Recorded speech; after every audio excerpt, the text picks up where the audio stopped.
Well, good afternoon. If it's Tuesday, 12:30 Eastern Time, it's time for Tuesday's Tips with Michael live here from my home office and the StreamYard studio, coming to you live.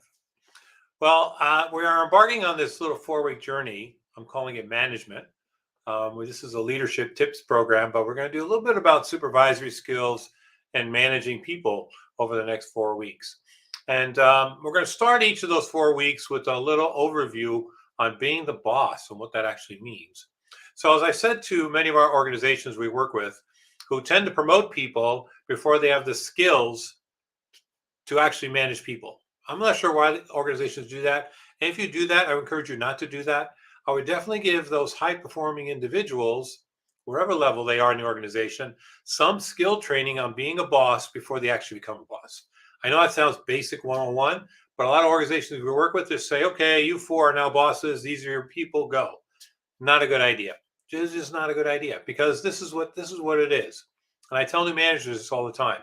There are a few relationships in your life that are most important. One, spouse. If you have a significant other or a spouse in your organization, a partner that you live with, grow with, that is your most important relationship. If you have kids, that kind of falls into that value too. Second is if you have a parent. If you have a parent or two alive, fortunately I don't anymore, but when they were alive, they were a very important part of the relationship you have with people.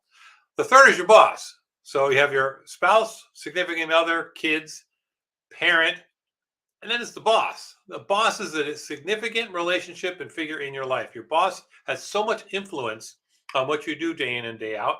I know it because I see it, right? I hear it from employees we manage. They're like, oh, why isn't my boss here taking this training?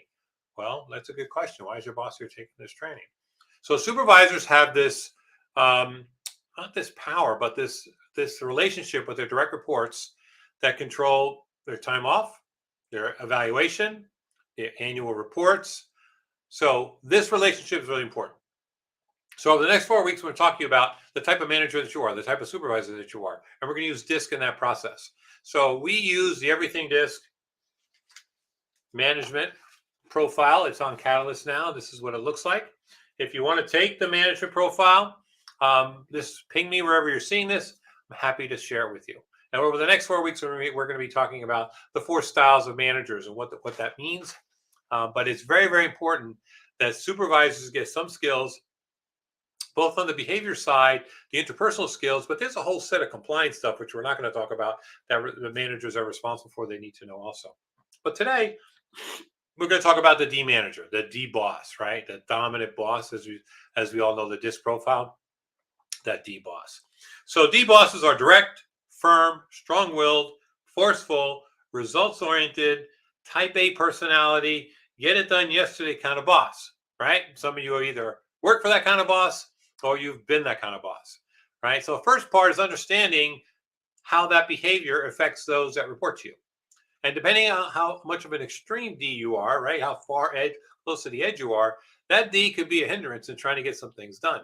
But what the program does, what we're going to talk about a little bit about today, is how do I adapt my style, my D-ness, if you will, to interact with those who report to me who may be D, but well, let's be honest, may not be D, may not really understand and are in tune to that dominance behavior. So the program is actually broken down into 4 areas: directing and delegating, motivating, developing talent, and then managing your boss itself. So we're taking just a quick look at some tips on what you can do if you're a D boss in each of those areas. So if you're a D boss and you're directing and delegating someone else who's D, then you want to be quick, fast-paced, right? You want to keep that fast pace going on. If you're directing and delegating an I, you want to be enthusiastic, maybe a little more social, maybe put them in places where they can express themselves. If you're delegating or directing an S, you want to be calm, cool, collected, not really flip quick on changes like you would in the D style. Give them a little runway, if you will, before a change comes down the road. And if you're directing and delegating C style, you want to be precise, logical, and give them all the data they need to complete the task. In motivating, you want to create a motivating environment for a fellow D that is quick and moves quickly and gives them the power to make some decisions. Motivating an I, you want it to be exciting. You want to be enthusiastic. They want to work in an environment where they can be around people. S is the same way. They like to be around people, but they want that stable environment. They don't want to work in a bunch of chaos. And we work with a lot of organizations that are in chaos. We want to back that off a little bit. And then motivating C's, you want to be obviously logical and precise and accurate. Developing talent. When you're developing Ds, they like the big goals. So as you're developing talent, you want to make sure that they have big goals in mind and that they have the ability to achieve those goals. I's, when you're developing I's, again, they want to be with people, enthusiastic. And the challenge may be keeping them focused on the goal because I's, as you know, like to be doing a lot of things at the same time. S's, if you're developing them, they have to learn a little bit more how to adapt to change because change, as we know, is constant. And S's may need a little practice in adapting to change. And then C's like to work alone most of the time. So how do we get them to work with others in a group environment to express themselves a little more? Because they tend to be a little more laid back, a little more introvert. They have a lot of information they can share with others. They just need to be able to be a little more comfortable sharing that. And then managing up.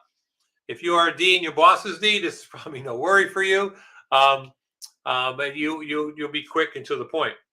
If you're I and you're managing up, your boss is going to want you to be enthusiastic. So be enthusiastic when you talk to them. S's, be calm, cool, collected with your boss because they prefer being calm, cool, and collected. And if you C, be logical, be precise because they like having all that data.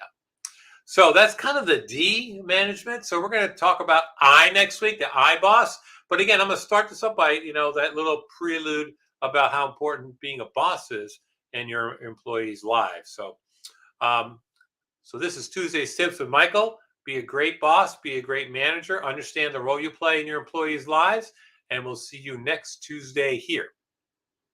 Make it a great week.